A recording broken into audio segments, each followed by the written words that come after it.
Good evening students.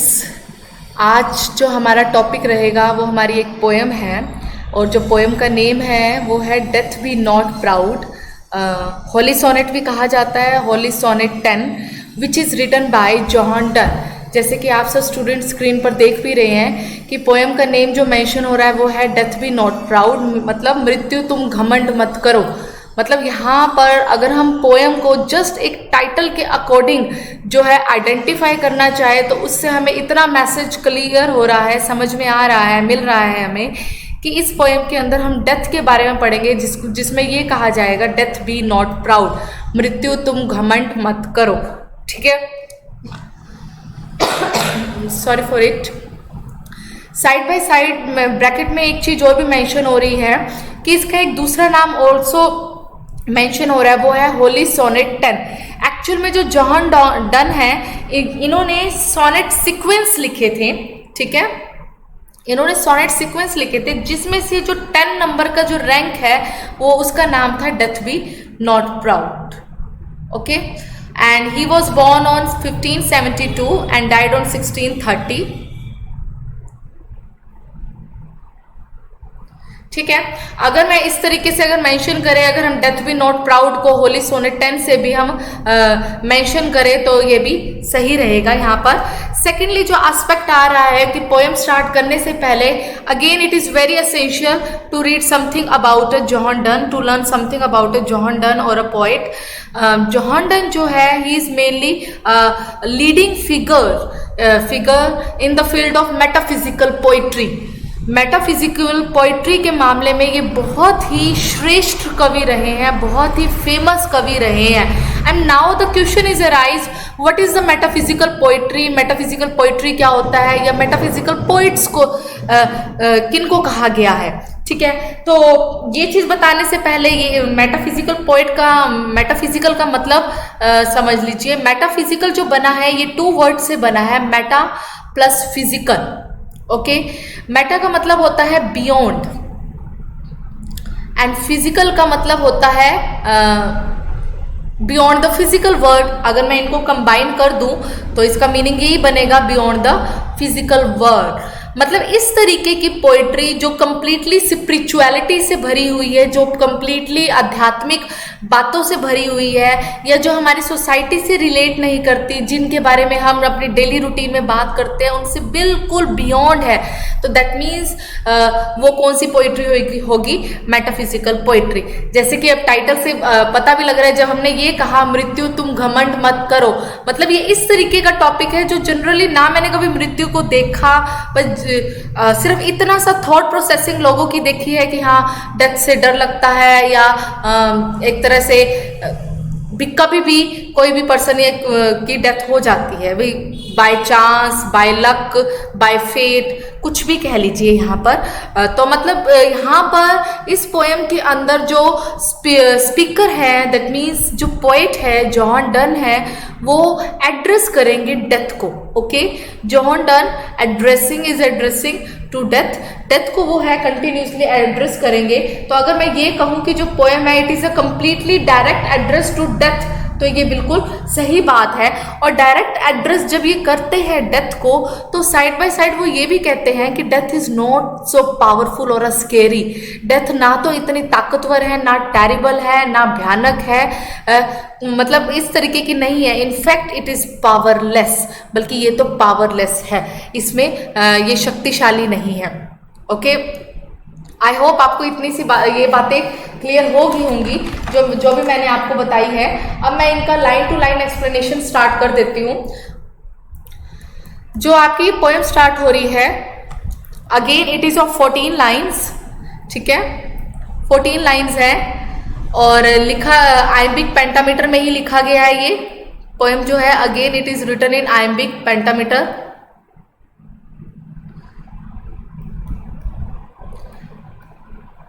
अगर iambic pentameter में लिखा गया है तो इसके अंदर क्वाड्रेंट्स है, वो 3 है क्वाड्रेंट्स, और जो कपलेट आ रहा है एक, दैट मीन्स कॉम्बिनेशन क्या होगा यहाँ पर? 4 4 4 एंड अगेन 2, 14 लाइन्स का यहाँ पे कॉम्बिनेशन हो जाएगा। ठीक है, अब स्टार्ट कर रही हूं मैं। डेथ बी नॉट प्राउड दो सम हैव कॉल्ड दी। यहाँ पर जो दी है, दी का मतलब है यू। यहाँ पर एक चीज और मैं मेंशन करना चाहूंगी कि जो जॉन डन है, इन्होंने आर्केइक इंग्लिश यूज की है। आर्केइक इंग्लिश का मतलब होता है कि जॉन डन ने ओल्ड इंग्लिश यूज की है। जहाँ पर भी दी होगा या दाउ आएगा तो वहां पर मीन्स यू के लिए यूज किया गया है ये ओल्ड इंग्लिश। स्टार्टिंग में है डेथ बी नॉट प्राउड, मृत्यु तुम घमंड मत करो, दो यद्यपि फिर भी, सम हैव कॉल्ड दी मतलब कुछ लोग हैं, कुछ पर्सन्स जो हैं वो जो है तुमको जो है क्या कहते हैं, माइटी एंड ड्रेडफुल। कि डेथ क्या है, पावरफुल है और टेरिबल है। माइटी का मतलब क्या है, पावरफुल, और ड्रेडफुल का मतलब टेरिबल।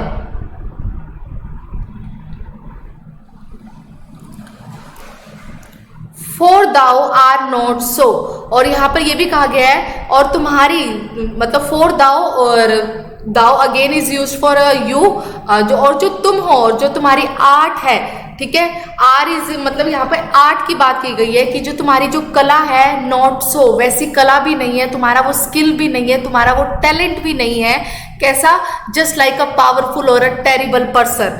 तो मीन्स जब जॉन डन ने ये पोएम स्टार्ट की ना, तो उन्होंने इस पोएम के अंदर जो है as a speaker continuously death को एड्रेस करते हुए एड्रेस किया है। और डेथ को एड्रेस कैसे किया है, एज अ पर्सन। उन्होंने डेथ को एक पर्सन की तरह एड्रेस किया है, addressing death as a person, एक ह्यूमन बीइंग की तरह एड्रेस करते हुए उनसे कंटिन्यूसली कॉन्वर्सेट कर रहे हैं, बातचीत चल रही है। नो डाउट डेथ का कोई रिप्लाई नहीं आता, डेथ का कोई रिस्पॉन्स नहीं आता, one side conversation, one side बात चल रही है, एक तरह से कन्वर्सेशन चल रही है। और वो डेथ को जब एज अ पर्सन जो है आइडेंटिफाई करते हैं तो वो ये कहते हैं, don't be so proud of you, इतना घमंड मत करो अपने आप में। हो सकता है it may be possible that people may think that you are very scary and you are very powerful, but actually you are not so. Okay, जब लास्ट लाइन में आया ना, मैंने सेकेंड लाइन देख पढ़ी तो इसमें आ रहा है but thou are not so, but इसका मतलब क्या है, but actually you are not that type of a person who is very powerful or who is very scary or who is very terrible. Next third line है, for those, उन लोगों के लिए। यहाँ पे दोस्त मतलब उन लोगों की बात की जा रही है, कुछ लोगों की बात की जा रही है। whom thou think, जिसको मतलब वो सोचते हैं, thou dost overthrow। अब यहाँ पर फिर इसको कंफ्यूज मत होइएगा स्टूडेंट्स, जहां जहां पर दाउ आ रहा है वो यूज हो रहा है यू के लिए। दी का मैं आपको बता चुकी हूँ यू है, अगेन दाउ का मतलब भी यू के लिए यूज किया गया है। और जब यहाँ पर डूस्ट आ रहा है तो दैट मीन्स यहाँ पे डू के लिए यूज कर रहे हैं यहाँ पर। और ओवरथ्रो का मतलब है किल, हराना।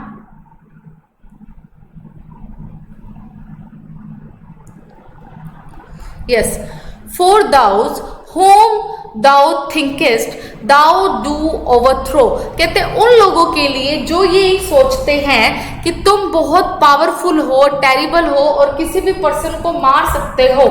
ठीक है, या ऐसे कहूं कि वो सब people, those people whom you think that you have killed them actually, जिसको तुम मार देते हो, dost overthrow, die not, वो एक्चुअल में नहीं मरते। पुअर डेथ, अब यहाँ पर एक तरह से डेथ को जो है पुअर कहा गया है, मतलब एक तरह से मतलब डेथ जो है वो पावरफुल नहीं है।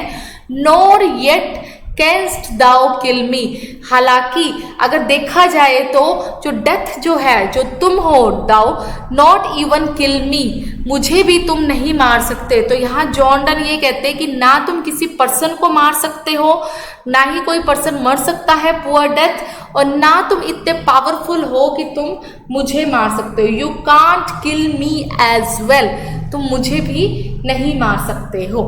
तो यहाँ वो अगेन वही लोगों की बात करता है, लोगों को कहता है कि no doubt most of the people think that death is very powerful, death is very scary और terrible, but still you are not so powerful, you can't kill them poor death, तुम उनको मार नहीं सकते, in fact you can't kill me as well, तुम मुझे भी नहीं मार सकते हो।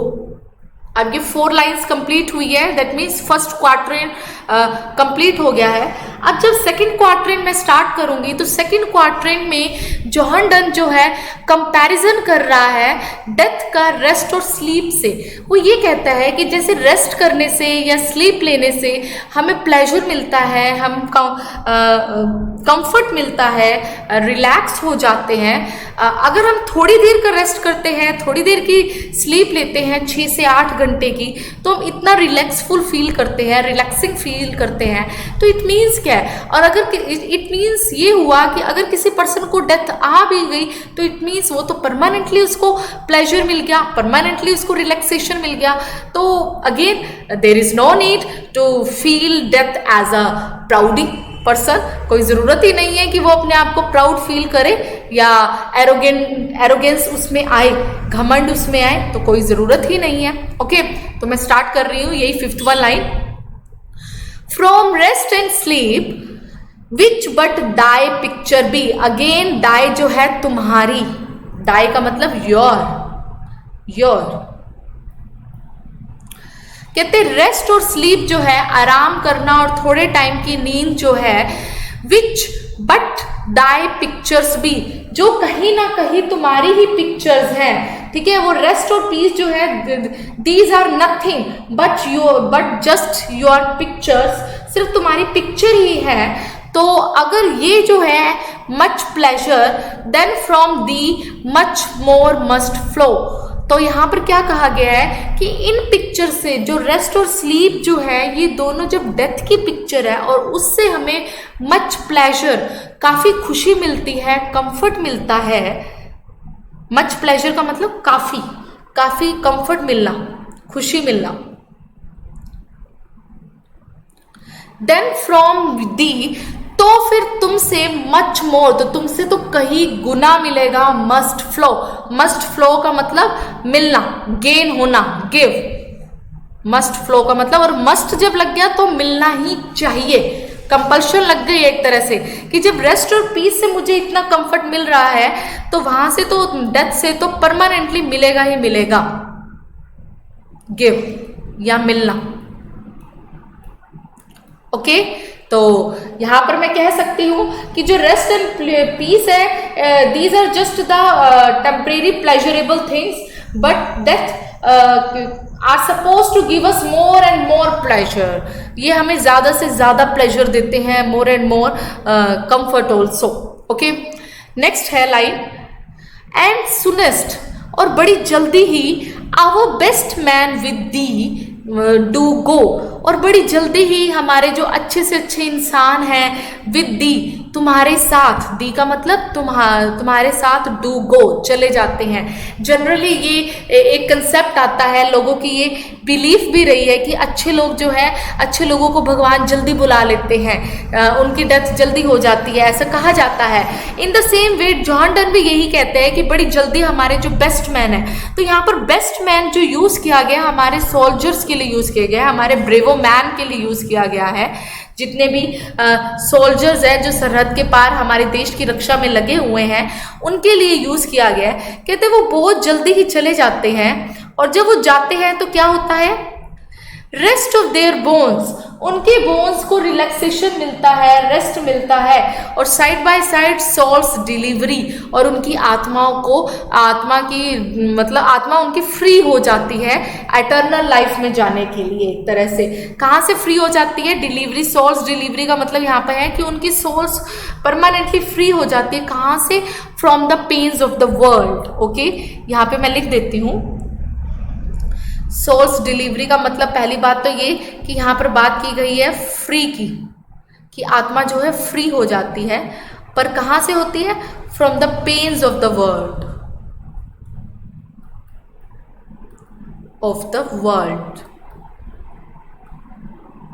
पोएम काफ़ी इजी है, इनफैक्ट न्यू कंसेप्ट मिल रहा है हमें, जिसके अंदर पोएट जो है ना किसी लवर को या किसी को आइडेंटिफाई ना करके डायरेक्ट डेथ को एड्रेस कर रहा है, बट हाँ ये है कि वो as a human being, as a person address कर रहा है यहाँ पर। ओके, तो लास्ट जो हमने ये लाइंस पढ़ी इसमें यही आ रहा है कि जितने भी हमारे बेस्ट मैन हैं, our best man, they are depart from this world as soon, मतलब बड़ी जल्दी से चले जाते हैं, एंड गो एंड टू क्यों चले जाते हैं, to provide rest to their bones and to free their souls from the pains of the world. Okay, उनसे मतलब रिलैक्सेशन देने के लिए संसार के जितने भी पेन्स हैं, इस कारण से वो बड़ी ही जल्दी चले जाते हैं इस संसार से। नेक्स्ट है दाउ आर्ट, तुम्हारी जो कला है, स्लेव टू फेट। अब यहाँ पर एक और कंसेप्ट हमें सीखने को मिल रहा है। अब जो नेक्स्ट 4 लाइंस आ रही है ना, अब यहाँ पर एक तरह से जॉन डन जो है डेथ को टॉन्ट कर रहा है, एक तरह से डेथ का मजाक उड़ा रहा है। तो अगर मैं ये कहूँ कि यहाँ पर डेथ को टॉन्टिंग की जा रही है तो वो सही है कि पोएट जो है इज कंटिन्यूसली टॉन्टिंग डेथ। क्यों कर रहा है? He says that death is a slave to fate और अ चांस और अ किंग और अ डेस्परेट पर्सन। वो ये कहता है कि जो मृत्यु है वो तो खुद ही गुलाम है, वो तो ऑर्डर्स कैरी कर रही है, हुक्म का पालन कर रही है, आज्ञा का पालन कर रही है, चाहे वो भाग्य का हो कर रही हो या फिर किसी चांस का, अपॉर्चुनिटी का, या किसी राजा महाराजा का। डेथ तो सिर्फ एक जरिया है, डेथ पावरफुल नहीं है। डेथ के कारण किसी पर्सन की डेथ किसी पर्सन को मृत्यु नहीं देती, बल्कि डेथ तो एक जरिया बनती है। बल्कि मृत्यु कौन देता है? या तो राजा लोग अपने सोल्जर्स को ऑर्डर देते हैं कि उन पर्सन पर अटैक करो अपने किंगडम को बचाने के लिए, या फिर ये कहो कि फेट ऐसा होता है, किस्मत ऐसी आती है कि किसी पर्सन की डेथ हो जाती है बाय एक्सीडेंट या कुछ भी आप कह लीजिए। और जब डेस्परेट मैन आया तो डेस्परेट पर्सन कई लोग ऐसे होते हैं जो सुसाइड कर लेते हैं।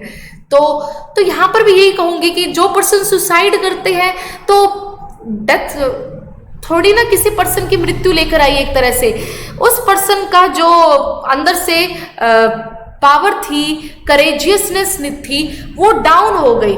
तो उस करेजियसनेस ने ही डेथ को पुशअप किया कि हाँ उस पर्सन की मृत्यु होनी चाहिए एक तरह से।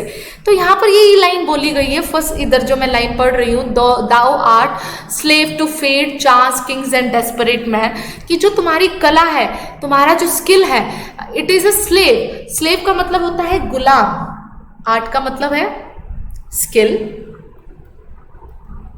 और स्लेव का मतलब है गुलाम।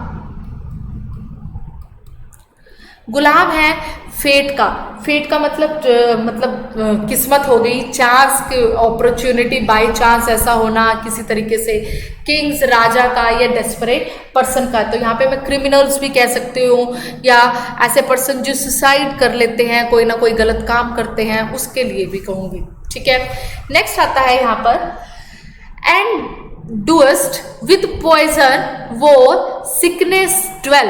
अब यहाँ पर क्या कहा गया है? डेथ को ही कहा जाता है, ड्वेल का मतलब होता है रहना, लिव। अब यहाँ पर जॉन डन कहते हैं कि डेथ को कहते हैं कि तुम तो किसकी कंपनी में रहते हो?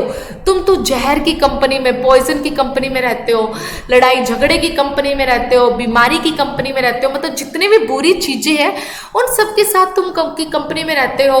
मतलब तुम गुलाम भी हो, बैड कंपनी के साथ भी रहते हो, बैड कंपनी में भी हो आप। देन फिर why are you so proudy, Why are you so arrogant? There is no need to be so proud or arrogant.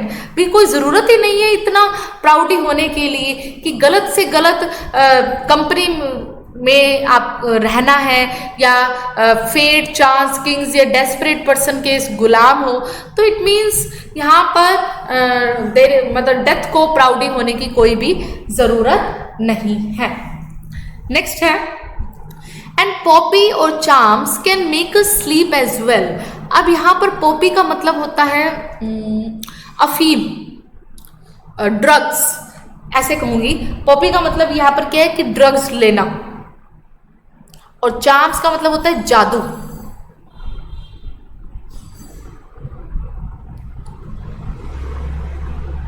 और चार्म्स का मतलब होता है जादू। Can make a sleep as well, कहते कि अगर कोई ड्रग्स ले ले या जादू हो जाए कुछ तो उससे भी तो हमें नींद आ जाती है, ठीक है। और जब उनसे हमें नींद आती है, और वो कैसी नींद होती है, बेटर, बहुत अच्छी, बेटर देन दाई स्ट्रोक, जो तुम्हारा वार है, जो तुम वार करते हो मृत्यु बन के, काल बनकर, स्ट्रोक का मतलब वार करना, एक तरह से अटैक करना, जो तुम्हारा अटैक करना है वो उससे कई गुना बेटर है कि ड्रग्स ले लिए जाए या कोई जादू हो जाए। देन वाई स्वेलेस्ट दाओ देन, फिर क्यों इतना अपने आप में घमंड किया करते हो। अगेन वही चीज, फिर किस लिए इतना घमंड करते हो। तो जो ये 4 लाइन्स हमने अभी पढ़ी है, तो उसके अंदर जो पोएट है वो यही कह रहे हैं कि जो डेथ है it is not free, in fact it is controlled by chance, kings, fate and desperate person. और साथ ही साथ ये भी कहा जाता है कि फेट जो है, ये सारे के सारे मेन रीजन है। Death is just carry the orders of them, वो सिर्फ कैरी करती है ऑर्डर, उनके ऑर्डर को वो फॉलो करती है। ओके फिर नेक्स्ट उन्होंने ये भी कहा जॉन डर्न ने कि ड्रग्स से बिना, drugs also can make us sleep in the better way, ठीक है। Then there is no need, you should not feel proud of it, for death को ही कहते हैं कि इस चीज में आपको प्राउड फील करने की जरूरत ही नहीं है। अब जो आ रहा है लास्ट 2 लाइन्स आ रही है जो कि कपलेट है। आई होप आपको जितने भी ये मैंने तीनों क्वाड्रेंट्स करवाए हैं ये समझ में आ गए होंगे, काफी इजी रहे हैं ये। लास्ट की जो 2 लाइन्स है उसके अंदर ये बताया गया है, वन शॉर्ट स्लीप पास्ट। अब यहां पर क्या कहा गया है कि जो डेथ को ये कहा गया है कि death is just like a short sleep. अब यहां से ये कंसेप्ट ध्यान से समझिएगा कि जो डेथ है ना वो शॉर्ट स्लीप की तरह है। अब ये शॉर्ट स्लीप कैसे है वो बता देती हूँ मैं आपको। Death is just like a short sleep, छोटी सी नींद है एक। और शॉर्ट स्लीप जो है ये किसके बीच में है, एक तरह से बिटवीन अर्थली लिविंग, मतलब जब हम पृथ्वी पर रहते हैं उसके बीच में, अर्थली लिविंग एक तो इसके बीच में है, वेट, यस, और साथ के साथ किसके बीच में, एटर्नल आफ्टर लाइफ। मतलब ये कहा जाता है कि जिंदगी के बाद तो हमारी जो लाइफ है वो एटर्नल ही है, मतलब अमर ही होगी हमेशा के लिए, आफ्टर लाइफ। तो यहाँ पर आप ध्यान से समझिएगा कि डेथ को एक छोटी नींद की तरह कहा गया है, और छोटी नींद एक ऐसा बीच का रास्ता है जो एक पृथ्वी पर जो हमारी फिजिकल वर्ल्ड में हम जो रह रहे हैं उस वर्ल्ड से लेकर, और एंड कहाँ पर होता है, जो हमारी एटर्नल लाइफ हमें जो मिलती है आफ्टर डेथ हमें जो मिलती है, ठीक है। और उसके बाद क्या होता है, शॉर्ट स्लीप के बाद जब हम उठते हैं, वी वेक एटर्नली, हम हमेशा के लिए उठ जाते हैं, हम अमर हो जाते हैं। विवेक एटर्नली का मतलब है कि यहाँ पर हम परमानेंटली जो है उठ जाते हैं, हमेशा के लिए उठ जाते हैं। एंड देन फिर यही बात बोली गई, वेक एटर्नली, एटर्नली का मतलब ऑलवेज कह सकती हूँ, या हमेशा के लिए, या यहाँ पर अमर के लिए भी कहा जा सकता है। And death shall be no more. और उसके बाद क्या होता है, जब डेथ हुई, डेथ जो है, डेथ का कंपैरिजन कर दिया छोटी सी नींद के बाद, और छोटी सी नींद के बाद जब पर्सन जाग गया तो उसके बाद क्या होता है, death shall be no more, death खुद ही नहीं बचती, वो खुद ही खत्म हो जाती है। डेथ दाउ शैल डाई, डेथ खुद ही अपने आप में जब बचती नहीं तो क्या हो जाता है, डेथ खुद ही अपने आप में मर जाती है, खत्म हो जाती है। That means death automatically exist for, there is no existence of death, कोई भी एग्जिस्टेंस नहीं रहता डेथ का, इट ऑटोमेटिकली विल डाई, अपने आप ही वो भी मर जाती है। डेथ हिमसेल्फ विल डाई, अपने आप ही खुद ही वो मर जाती है। तो यहाँ पर हमें एक मैसेज मिला है। पहली चीज तो ये, मैं आपको थोड़े से पॉइंट्स बता देती हूँ कि जो पोएट है, पोएट ने एड्रेस किया है डेथ को as a person, okay, as a person. जब एज अ पर्सन उसने डेथ एड्रेस किया डेथ को, तो दैट मीन्स क्या है, यहाँ पर एक फिगर ऑफ स्पीच आई, लिटरेरी डिवाइस आई यहाँ पर, वो आ रही है पर्सोनिफिकेशन। पर्सोनिफिकेशन क्या होता है, जब कोई हम ह्यूमन बींग्स की कोई क्वालिटी को इन इनएनिमेट ऑब्जेक्ट्स के लिए दे देते हैं, तो वहाँ पर क्या आता है, पर्सोनिफिकेशन आता है। ह्यूमन बींग्स की मतलब उसको एक एज अ पर्सन मान लिया डेथ को, जब एज अ पर्सन मान लिया तो वहाँ पर क्या आ गया, पर्सोनिफिकेशन आ गया। तो यहाँ पर मैं कह सकती हूँ कि पोएट ने पर्सोनिफाई किया है डेथ को। Okay, personify death. ओके, क्यों किया पर्सोनिफाई, कैसे किया है, क्योंकि उसने उसे कंसीडर कर दिया as a human being. Okay, उसे कंसीडर कर दिया एक एज अ ह्यूमन बीइंग। और साथ ही साथ इसके अंदर हमें जो भी मैसेज मिला है वो सिर्फ यही मैसेज बार बार पता लग रहा है कि डेथ जो है it is not so terrible, it is not scary. In fact Christianity में ये बिलीफ रहा है लोगों का कि जो आफ्टर डेथ जो है, जो पर्सन की जो लाइफ है ना, पर्सन जो है ही और शी इज ऑलवेज अलाइव, मतलब ही और she is alive for ever, हमेशा के लिए वो तो जाग जाते हैं, एटर्नली लाइफ मिल जाती है उनको। So there is no need to be feel afraid और feel scared from a death. कोई ज़रूरत नहीं है डेथ से डरने की, कोई भी ज़रूरत नहीं है। यहाँ पर साइड बाय साइड यहाँ की जो राइम स्कीम आ रही है, राइम स्कीम जो है यहाँ पर A B B A, next है फिर वही आ रही है ए बी बी ए, फिर आ रहा है C D D C, C D D C, and last one is E E. Okay, तो मतलब सेम ही साउंड इस तरह से आ रही है जैसे कि मैंने अभी पहले ही बताया था 3 क्वाड्रेंट्स। तो हम एक बार देख भी लेते हैं ए बी बी ए। तो आप ये देख सकते हैं जैसे ये साउंड आ रही है डी, ई की साउंड पर फिनिश हो रहा है तो इसका मैंने नाम दे दिया ए। नेक्स्ट आ रहा है सो, थ्रो, तो ओ की साउंड पे फिनिश हो रहा है तो इन दोनों को आप नाम दे दीजिए ब, बी बी। अब जो ए की साउंड है ई वाली वो किससे मैच कर रही है, इससे, मी से। अगेन जो क्वाड्रेंट है उसकी भी सेम साउंड आ रही है ए बी बी ए, तो वही आएगा पिक्चर्स बी। इसको हमने ए कर दिया क्योंकि ऊपर भी ई आ रही थी साउंड, तो इसको वही नाम देंगे हम ए। एंड देन आ रहा है सेकंड जो कंसेप्ट लिया था बी, जिसको मैंने दिया था तो साउंड आ रही थी ओ, तो यहाँ पर भी इस क्वाड्रेंट में भी साउंड क्या आ रही है, फ्लो, तो ओ ही आ रही है, फ्लो, गो और डिलीवरी ई, तो ई तो वही सेम साउंड रहेगी। नेक्स्ट आ रहा है डेस्परेट मैन, न पर फिनिश हो रहा है तो सेम फिनिश हो रहा है देन, तो इन दोनों को आप कर दोगे सी सी, और ड्वेल वेल डी डी, अब एटर्नली ई डाई ई, तो यहाँ पर क्या कर दोगे ई ई। इस तरीके से आपका राइम स्कीम बन रही है। आई होप आपको ये सारी की सारी पोएम समझ में आ गई होगी। जो भी डाउट्स हो आप अपनी क्वेरीज ले लीजिएगा। Thank you, thanks a lot.